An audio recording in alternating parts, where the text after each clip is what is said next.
Welcome to Super Maxi, where today I'll be talking about my part 2 to my Dragon Ball Z timeline video.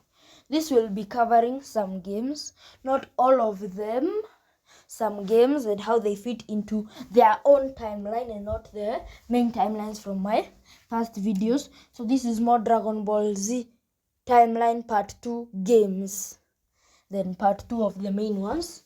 So let's start with the first game I want to mention, the Legacy of Goku trilogy.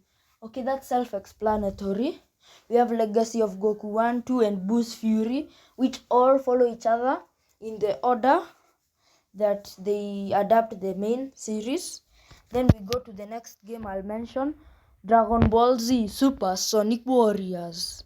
Because it has a lot of story modes, is more connected to each of the story modes as its own timeline. Next, maybe I'll do a Supersonic Warriors timeline later, but that's a maybe. But then let's go on to the next game, which is Budokai 1, or better known as Dragon Ball Z Budokai, which covers a storyline from the Saiyan Saga to another saga. That one takes place in its own timeline. Budokai 2, which I also think also covers the Saiyan saga to I think the Buu saga, also in its timeline. And Budokai 3, which covers the Saiyan saga to the Buu saga, is also in its own timeline. Let's sort on to the next game, which is most likely Ball Z Tenkaichi Budokai, which each of the games in the trilogy have their own timelines. And then we'll head on to two other games, Dragon Ball Z Attack of the Saiyans and Dragon Ball Z Hyper Dimension, which I don't think are in the same timeline, but you can be free to think that they are. And here's how I'll introduce how we will name them. Sorry for saying how, I read the script too directly. So we call it, in the first game in that timeline will be the name of the thing. So we've had of the timeline, we've had the Legacy of Goku timeline, the Budokai timelines, the Tenkaichi timelines, and so on and so forth. So now another timeline I want to add here is the Dragon Ball Z sagas timeline, which covers from the Saiyan saga to the saga. I don't know why I wonder if they were planning to do the Buu saga in a sequel like Dragon Ball Sagas 2, but they only did from the Saiyan saga to the Cell saga. So that's a new timeline that I wanted to mention before. So that's when Dragon Ball Sagas takes place.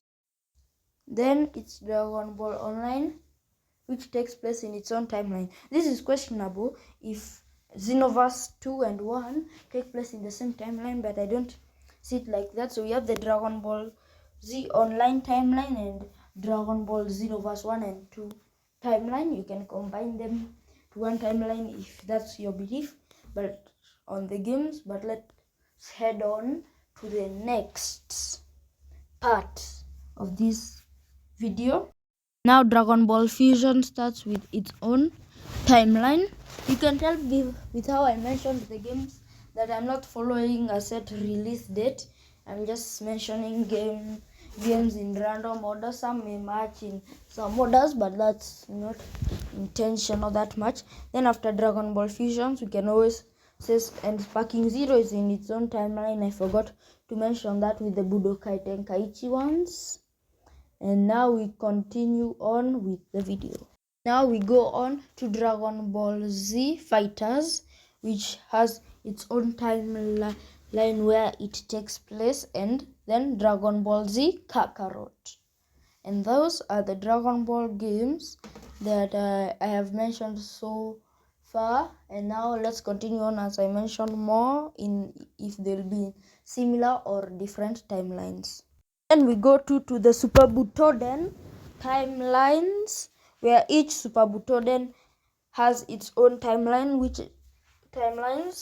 So Super Butoden 1, 2, and 3 each have their own timelines but I think Super Butoden 3 doesn't have a story mode, so you can remove it from here or not consider it. But Super Butoden 2 has a story mode with more choose your own adventure. So it's like Supersonic Warriors. But not that Supersonic Warriors had choose your own adventures. It's like Supersonic Warriors because it has so many timeline options that it's a timeline nest of its own. Super Butoden 1 has a consistent story.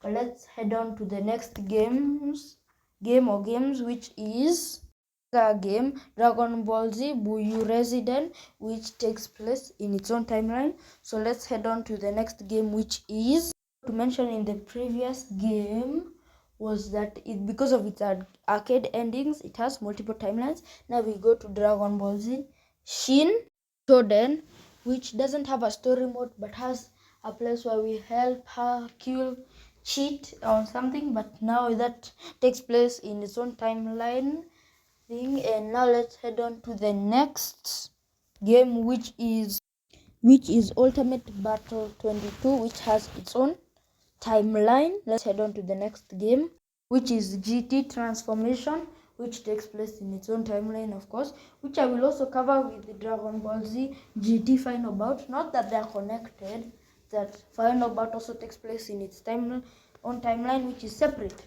from GT Transformation. Let's head on to the next game, which is Dragon Ball Z Shin Budokai 1 and Shin Budokai 2 Another Road, which of course take place in each of them having their own timeline. So this was part 2 to my Dragon Ball Z timeline video. Thanks for watching. Like, share and subscribe, and come again to watch another video from Super Max Z. This is Super Max Z heading out.